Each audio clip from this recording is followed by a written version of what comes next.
खबर की पटना में प्रदर्शन के लिए जुटे टीआरई 4 के अभ्यर्थियों पर हंगामे से पहले ही प्रशासन ने कार्रवाई कर दी। पटना कॉलेज गेट के पास जुटे अभ्यर्थियों में 100 से ज्यादा छात्र नेताओं को पुलिस ने हिरासत में ले लिया है।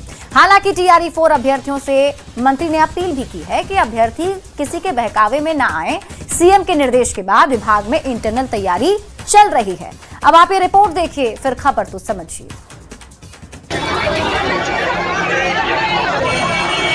टीआरई यानी बिहार शिक्षक भर्ती परीक्षा, जो बिहार के अंदर पिछले 5-6 सालों से सबसे ज्यादा चर्चा में रहा है। अब टीआरई 4 की वैकेंसी की मांग को लेकर बिहार की राजधानी पटना की सड़कें एक बार फिर से जंग के मैदान में बदलते बदलते रह गई। भारी संख्या में पुलिस की मौजूदगी की वजह से जो अभ्यर्थियों का मार्च है वो नहीं निकल सका। ये पटना कॉलेज के सामने की तस्वीर है। अभ्यर्थियों ने पटना कॉलेज के कैंपस से प्रदर्शन की शुरुआत की, लेकिन सड़कों पर उतरे अभ्यर्थियों का नेतृत्व कर रहे छात्र नेताओं को पुलिस ने प्रदर्शन शुरू करने से पहले ही हिरासत में ले लिया। इसी जगह से छात्रों को डाक बंगला चौराहा तक जाना था, जेपी गोलंबर होते हुए, लेकिन पुलिस की तैयारी भरपूर थी। पटना कॉलेज गेट के पास जुटे अभ्यर्थियों में 100 से ज्यादा छात्र नेताओं को पुलिस ने हिरासत में लिया है। सभी को अलग अलग थाने में डिटेन किया गया।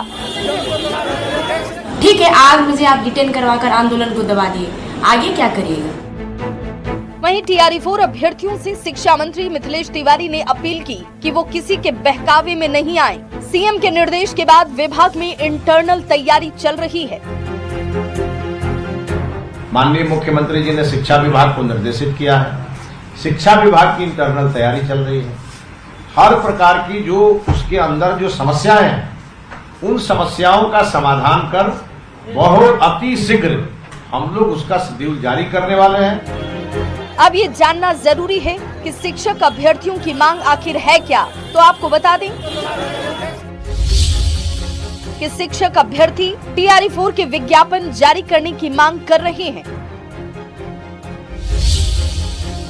इनकी मांग है कि टीआरई 4 रिक्तियों की सही संख्या जारी हो।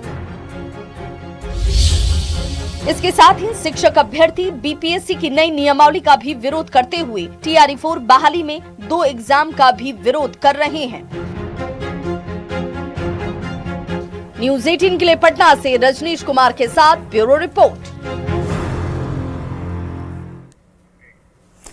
तो आप टीआरई 4 वाले एक्शन और रिएक्शन को समझिए, क्योंकि आज पटना की सड़कों पर बड़े प्रदर्शन की तैयारी थी, लेकिन उससे पहले ही प्रशासन ने एक्शन ले लिया है। अब आपको पूरी खबर समझाते हैं और पूरा मामला आप समझिए। देखिए, टीआरई 4 वाले एक्शन और रिएक्शन को अब आप समझिए।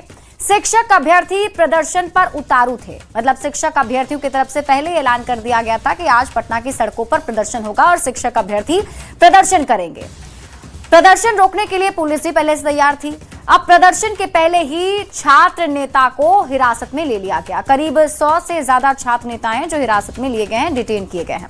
अब छात्र अभ्यर्थियों की मांग क्या है ये भी आप समझ लीजिए, क्यों ये प्रदर्शन किया जा रहा था।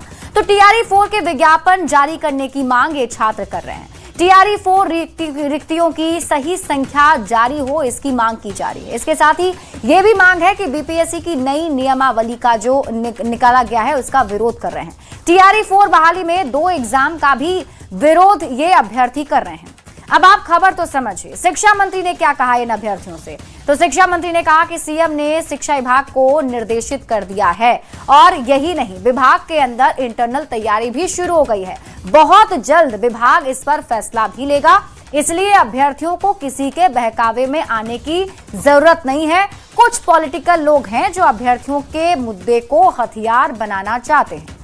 अब जबकि बात नौकरी की हो रही है, और वो भी खासकर शिक्षक बहाली की, तो ऐसे में नौकरी से जुड़े कुछ आंकड़ों को समझना भी जरूरी है। देखिए, हाल के सालों में बिहार में सबसे ज्यादा सरकारी नौकरी देने वाला बिहार राज्य बना है। 2020 से 2025 के बीच नीतीश कुमार सरकार ने बिहार में लगभग 7.5 से 8 लाख नियमित सरकारी नौकरियां प्रदान की।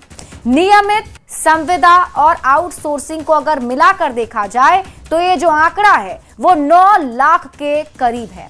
2019 से 2025 के बीच सिर्फ शिक्षा विभाग में 3.5 लाख नौकरी सरकार ने दी है। टीआरई 1 की बात कर लीजिए। टीआरई 1 जब 2023 में हुआ तो उस वक्त जो संख्या है वो करीब 1,20,000 थी। इसके बाद टीआरई 3 में भी 58,857 नौकरी जो है वो दी गई। सरकार आगे भी नौकरी देने की बात कह रही है। सरकार की तरफ से यह दावा किया जा रहा है कि आगे भी अभ्यर्थियों को, युवाओं को सरकार नौकरी देती रहेगी।